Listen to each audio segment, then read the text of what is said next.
दोस्तों नमस्कार, स्वागत है आपका बड़ी खबर बड़े खुलासे में।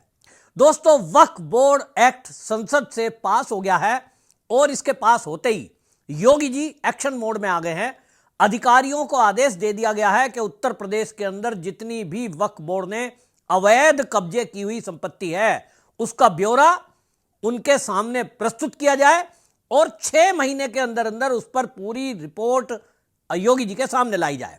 असल में आपको बता दें कि वक्फ बोर्ड एक्ट भले ही संसद में अभी यह पास हुआ है, लेकिन योगी आदित्यनाथ पिछले 5 साल से इस तैयारी में थे कि वक्फ बोर्ड की जो अवैध संपत्ति है उस पर कैसे लगाम लगाई जाए। योगी आदित्यनाथ लगातार अधिकारियों को यह निर्देश दे रहे थे कि जो भी वक्फ बोर्ड ने सरकारी संपत्तियों पर अवैध कब्जे किए हुए हैं उसकी सूची बनाई जाए और उसका पता लगाया जाए। और यही कारण है कि जब जेपीसी जो थी इस मामले में उत्तर प्रदेश गई थी लखनऊ के विजिट पर, तो जेपीसी के सामने उत्तर प्रदेश के अधिकारियों ने पूरा ब्यौरा रखा और वो जो ब्यौरा रखा इस वीडियो में मैं आपके सामने रखूंगा कि उत्तर प्रदेश में किस तरह से वक्फ बोर्ड की संपत्तियां हैं, कितनी संपत्तियों पर अवैध कब्जे किए हुए हैं और अवैध बताने का उसका कारण क्या है और योगी जी आगे इस पर क्या एक्शन लेने वाले हैं। तो दोस्तों, आपको जैसे पता ही है कि संसद के दोनों सत्रों से वक्फ बोर्ड अमेंडमेंट बिल पास हो चुका है और अब राष्ट्रपति जी के हस्ताक्षर के लिए वो जाएगा। उसके बाद वो कुछ ही दिनों में कानून बन जाएगा और कानून बनते ही, जैसा कि अमित शाह जी ने कहा कि पूरे देश को उसे मानना पड़ेगा, पूरे देश पे वो लागू हो जाएगा। और इसके साथ ही ये तलाश शुरू होगी कि जो भी विवाद हैं वक्फ बोर्ड प्रॉपर्टी के, उन विवादों को सोल्यूशन करने के लिए अब जिला कलेक्टर को अधिकार दे दिए गए हैं। तो सभी जिले के जो जिला अधिकारी हैं, जो कलेक्टर है, वो उन मामलों की सुनवाई करके और उसका निपटारण करेंगे। जो असली मालिक है उनको उसकी भूमि सौंप दी जाएगी और अगर मालिकाना अधिकार वक्फ का है तो उसको छेड़ा नहीं जाएगा। लेकिन अगर कोई अवैध संपत्ति पर अवैध कब्जा है तो योगी जी ने साफ कर दिया है उसको छोड़ा भी नहीं जाएगा। और यही कारण है, जैसा मैंने कहा कि संसदीय दल की जब टीम जेपीसी लखनऊ पहुंची तो उनके सामने जो उत्तर प्रदेश के आंकड़े आए वो चौंकाने वाले हैं। उत्तर प्रदेश के अंदर आपको बता दें कि कुल मिलाकर के 1,32,140 वक्फ संपत्तियां हैं। इसमें से सुन्नी वक्फ बोर्ड 1,24,000 और सिया वक्फ बोर्ड की 7,785 हैं। अब इसमें से आप देखिए कि जो पंजीकृत की हुई हैं, सरकारी दस्तावेज में जो दर्ज हैं, उनमें से ये अधिकारियों ने बताया कि 98% जो संपत्तियां हैं, दावा तो है वक्फ बोर्ड का कि ये हमारी, ये पार्क हमारा, ये नदी का किनारा हमारा, लेकिन 98% राजस्व रिकॉर्ड में दर्ज नहीं है। और इसी पर योगी जी की नजर थी कि अगर वक्फ बोर्ड अपनी संपत्ति को बता रहा है, क्या उनके पास उसके पेपर हैं, क्या वो सरकारी दस्तावेज में दर्ज हैं। योगी जी ने यह भी आगे किया कि सरकारी दस्तावेज, सरकारी भूमि कैसे किसी की हो सकती है, क्योंकि वक्फ का मतलब है धर्म के नाम पर, भगवान के नाम पर, अल्लाह के नाम पर किसी ने दान दी हो। तो सरकार ने तो दान दी नहीं है और अगर सरकार ने दान दी है तो उस पर भी एक्शन होगा। ये योगी जी ने सभी डीएम को आदेश दे दिए हैं कि ऐसे ही सरकारी संपत्ति और गैर सरकारी संपत्तियों का पता लगाया जाए जहां कागजों में हेर फेर करके वक्फ के नाम वो प्रॉपर्टी लिख दी गई हो। ऐसे अधिकारियों को भी अब सस्पेंड किया जाएगा, फिर उनकी जांच होगी, फिर उनको जेल डाला जाएगा। ये सख्त आदेश योगी जी ने दे दिए हैं। इस पर आपको बताएं वक्फ बोर्ड को किस तरह से योगी जी ने एक कार्यक्रम के दौरान ये बताया कि वक्फ बोर्ड किस तरह से जमीनों पर कब्जे करता है। यहां तक कि प्रयागराज में जहां कुंभ का आयोजन हो रहा था उस भूमि को भी वक्फ बोर्ड ने अपना बताया था। सुनिए योगी जी ने उस प्रयागराज महाकुंभ की भूमि को लेकर क्या कहा था। देख रहे हो ना, देख रहे हो, यहां पर भी निषाद राज की पौराणिक भूमि पर कब्जा और जगह जगह शहरों पर भी वक्फ के नाम पर कब्जे किए गए हैं। जब हम कुंभ का आयोजन करने जा रहे थे उस समय वो बयान दे रहे थे कि प्रयागराज में कुंभ की भूमि भी वक्फ की भूमि है। हमने कहा ये बोर्ड क्या भूमाफिया बोर्ड हो गया क्या? भूमाफिया प्रदेश में नहीं चल सकते। माफियाओं को तो हम पहले ही विदा करा चुके हैं प्रदेश से। हमारा प्रयागराज अब सामान्य रूप से इलाहाबाद नहीं रहा, अब ये प्रयागराज हो गया है। प्रयाग का मतलब मिलन स्थल, और प्रयागराज का मतलब महामिलन स्थल, महामिलन स्थल। मां गंगा भी मिलती है, यमुना भी मिलती है, मां सरस्वती भी मिलती है, उनका मिलन तो है ही। यहां पर भगवान राम और निषाद राज का भी मिलन हुआ था। ये है मिलन स्थल, ये है प्रयागराज, ये है प्रयागराज। जो लोग प्रयागराज की पहचान को छुपाते थे, वे नहीं चाहते थे, वे नहीं चाहते थे इस पौराणिक सिटी को एक पहचान मिले। वे नहीं चाहते थे कि निषाद राज और भगवान राम के इस मिलन स्थल को एक पहचान मिले, क्योंकि उनके लिए अपना वोट बैंक महत्वपूर्ण था। देख रहे हो ना, देख रहे हो, यहां पर भी निषाद राज की पौराणिक भूमि पर कब्जा और जगह जगह शहरों पर भी वक्फ के नाम पर कब्जे किए गए हैं। अब तो हम प्रधानमंत्री जी के प्रति आभार व्यक्त करते हैं। देखा ना, वक्फ बोर्ड ने कैसा मनमानापन उस समय बयान दे रहे थे। जब हम कुंभ का आयोजन करने जा रहे थे, उस समय वो बयान दे रहे थे कि प्रयागराज में कुंभ की भूमि भी वक्फ की भूमि है। अबे हमने कहा ये बोर्ड क्या भूमाफिया बोर्ड हो गया क्या? भूमाफिया प्रदेश में नहीं चल सकते। माफियाओं को तो हम पहले ही विदा करा चुके हैं प्रदेश से। अब उत्तर प्रदेश में माफियागिरी नहीं चलेगी। महाकुंभ भव्य और दिव्य होगा। और बहनों और भाइयों, और भव्य और दिव्य कुंभ हुआ है। हम आभारी हैं प्रधानमंत्री मोदी जी के, गृह मंत्री अमित शाह जी के, जिन्होंने वक्फ बोर्ड की मनमानी पर लगाम लगा करके वेलफेयर के कार्य के साथ ये सभी बोर्ड जुड़े। इसके लिए वक्फ बोर्ड से संबंधित एक अत्यंत महत्वपूर्ण अधिनियम को संसद में, लोकसभा में पारित किया है। आज राज्यसभा में भी पारित होगा। बहनों और भाइयों, देश के प्रति निष्ठा होनी चाहिए।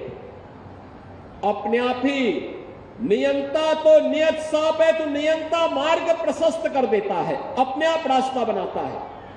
और रास्ता क्यों नहीं बनेगा? अवश्य बनेगा। आखिर ये प्रयागराज हमारा पवित्र धाम था। देश और दुनिया से आने वाला कोटि कोटि श्रद्धालु यहां पर आकर के श्रद्धा से सिर नवाता था। लेकिन प्रयागराज की भूमि पर यहां के माफिया कब्जा करते जा रहे थे, यहां के अस्तित्व के साथ खिलवाड़ कर रहे थे, यहां के नागरिकों के जीवन के साथ खिलवाड़ कर रहे थे। जो कोई भी आवाज उठाता था उसको ही मार दिया जाता था, अपहरण कर दिया जाता था, गायब कर दिया जाता था। अब ये नहीं चलेगा, अब ये नहीं चलेगा। सरकार की पहले दिन से जीरो टॉलरेंस की जो नीति थी, उस जीरो टॉलरेंस की नीति के अनुसार आज सरकार फिर से इन कार्यक्रमों को आगे बढ़ा रही है। और मैंने यहां पे कहा है, यहां पे भी निषाद राज का ये भव्य पार्क बना है, मिलन का पार्क। इसने प्रयागराज के नाम को फिर से सार्थक किया है। ये प्रयागराज के नाम को सार्थक करने की व्यवस्था, अगर प्रयागराज में मां गंगा, मां यमुना और मां सरस्वती का मिलन, महामिलन होता है, तो इसी प्रयागराज में भगवान राम और निषाद राज का भी मिलन हुआ है। तो सुना आपने, योगी आदित्यनाथ बता रहे हैं कि किस तरह से वक्फ बोर्ड ने अवैध कब्जे किए हैं।